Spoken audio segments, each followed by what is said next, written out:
And moving right along places us in the warm company of Dr. Badrul Khan. This mastermind of Khan's digital world is a consultant, an author, and a world-recognized speaker. Today, Dr. Khan's guest of honor is Payal Vadhani, who's a partner in Aronson. Let's hear this dialogue. Welcome to Khan's Digital World. I'm Badrul Khan.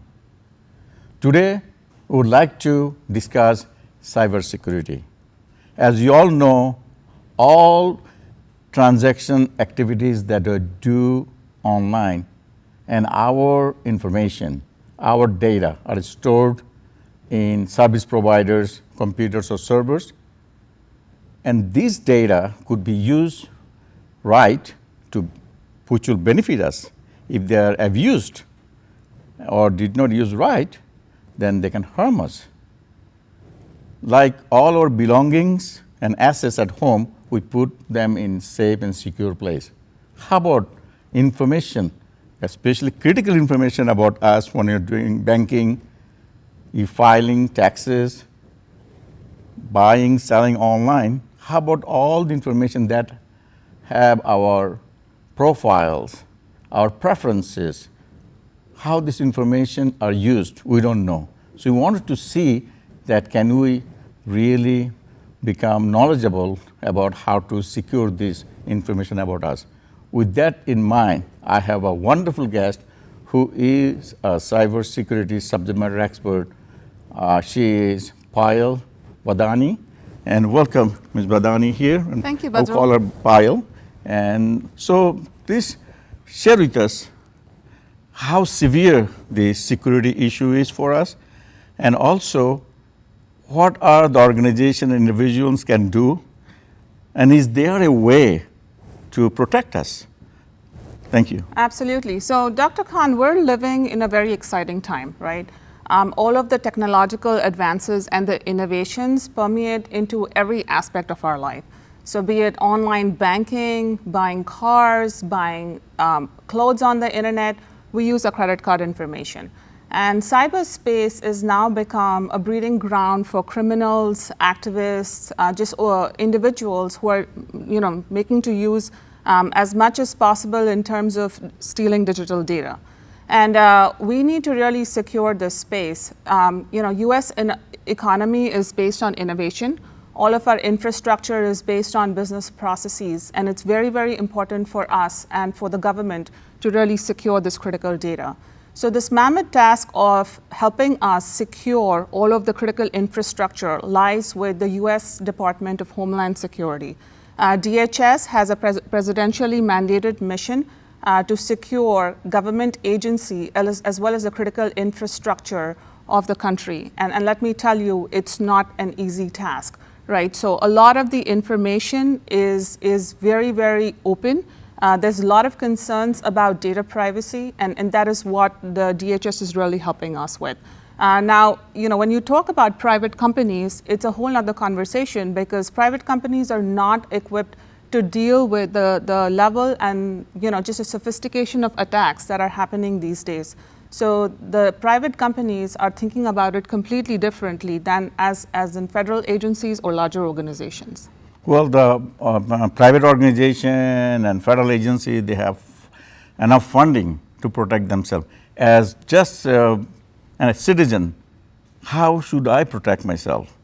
So I think we have to follow a lot of cyber hygiene. So I start with as basically as securing your password, right? So if you have multiple accounts online, either in banks or on Amazon or any other retailer's website, make sure that you are resetting your password every couple of days. Also, if you have security products on your laptop like McAfee or any other antivirus software, make sure that they're updated. Make sure your laptop is patched to the latest version of the operating system that's been released by the provider. And just make sure that you're very, very careful about credit card transactions as you are conducting your business online. So any other technologies out there that either federal agencies or corporations or individual can use to protect themselves from these cyber attacks? So let's separate them out, right? So from the federal agencies, there are a myriad of different technologies, security products that they use, and a lot of it is based on intelligence gathering. So the attack vectors out there, there's a lot of information available on them, but there are also zero-day attacks that are happening, and zero-day attacks are about 550 odd scripts written on a daily basis that we have absolutely no information about. So this threat intelligence gathering from the government has led to a lot of analysis. A lot of security providers are using that information to really beef up the security products. At an individual level, is not as much about technology, it's just following cyber hygiene. So as I mentioned previously, reset your password, make sure your security products are up to date, and then make sure that all of your laptops are patched, and just maintain account information in a very secure manner. Do not write down passwords, do not digitally save passwords, as it's very easy to hack into your laptop or your personal computer. So always keep them in mind, and make sure you're following these basic rules. Oh, I think that's a great advice, and people understand that. However, have you encountered any situation lately that really concern you the most? Absolutely, and it's a great question, Badrul. So I was having dinner one night with my family, and I got a frantic call for a friend of mine. And he's like, Payal, we're in this very deep crisis situation. So I asked him, what's going on? And he was like, they're a week away from an acquisition deal, and all of their acquisition data and financial data has gotten encrypted. And the perpetrators are asking for a ransom for the decryption key just to give it back. Now, this is happening because they did not have backups in place, and they didn't have a choice but to pay the ransom. And it was in the thousands of dollars, right? It was not a few $100s. So I think that helps us understand the importance of backups in mid-sized companies and how this can really have a huge impact on corporations and private companies in general. Well, thank you for sharing that. Well, that's all we have for today. So I wish you have a wonderful, safe, and secure cyberspacing. And I will see you next time with another episode of Khan's Digital World. Thank you for watching. Thank you.